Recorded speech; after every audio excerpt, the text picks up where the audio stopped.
Everyone, welcome back to another video. This is Nandini and आज की video में मैं आपके साथ ऐसी कुछ चीज़ें शेयर करना चाहती हूँ जो कि मुझे बहुत ज़्यादा हार्ड वे में पता चली और जो मैं बहुत लेट जाके समझी।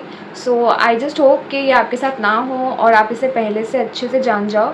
That's why I am sharing my kind of mistakes but not exactly mistakes. So let's get started with the video.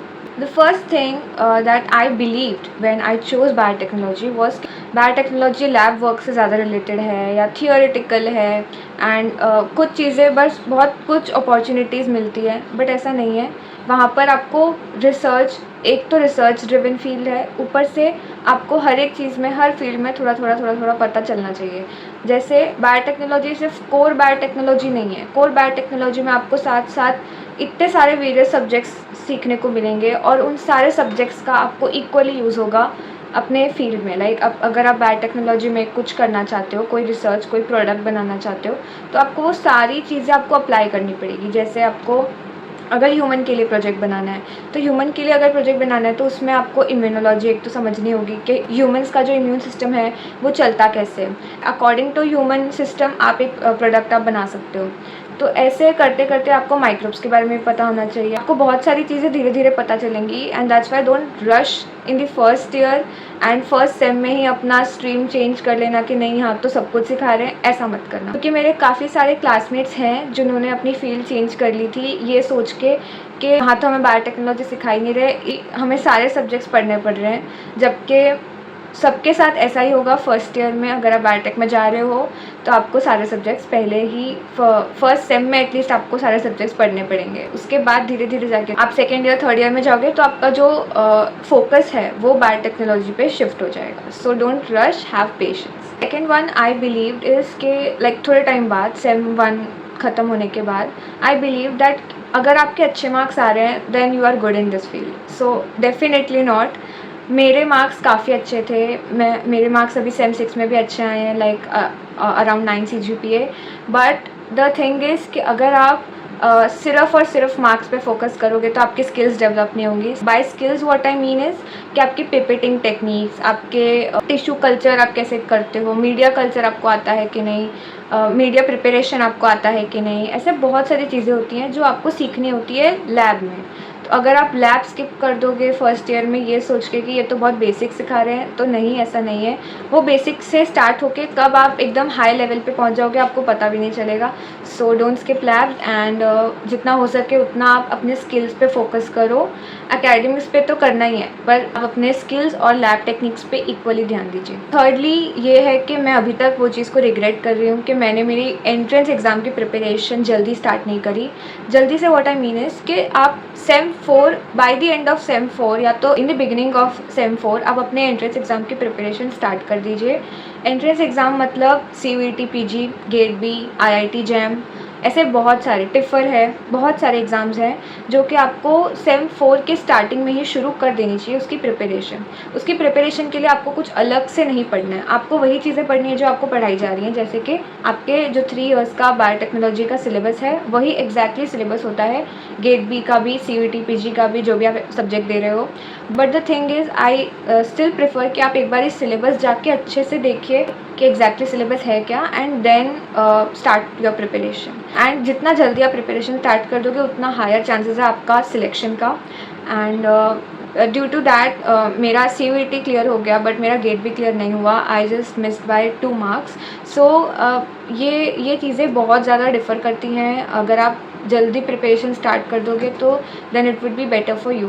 And the thing is कि आपके जो लेटर ऑन सेमेस्टर्स होते हैं, लाइक अगर सेम 6 है तो सेम 6 इतना हेक्टिक होता है कि आपको उसके अंदर अपनी प्रिपरेशन भी करनी है, आपका सेमेस्टर एग्जाम्स के लिए भी पढ़ना है, आपको प्रैक्टिकल्स के लिए भी पढ़ना है, और ऑन टॉप ऑफ दैट आपको बीच में इंटर्नशिप्स भी करनी होगी, आपको सेमिनार्स भी अटेंड करने पड़ेंगे, आपको इंटर्नशिप की रिपोर्ट, प्रेजेंटेशन सब बनाना पड़ेगा सेमेस्टर 6 में.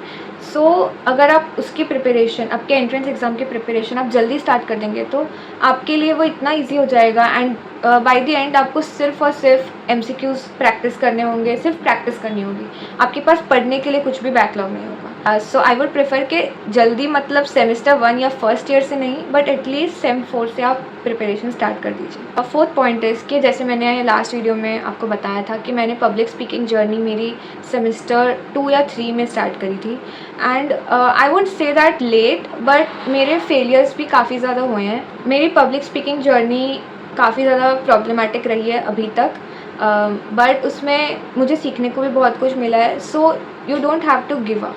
अगर आपने गिव अप कर दिया लाइक 1-2 फेलियर्स के बाद, तो that might be a little problematic.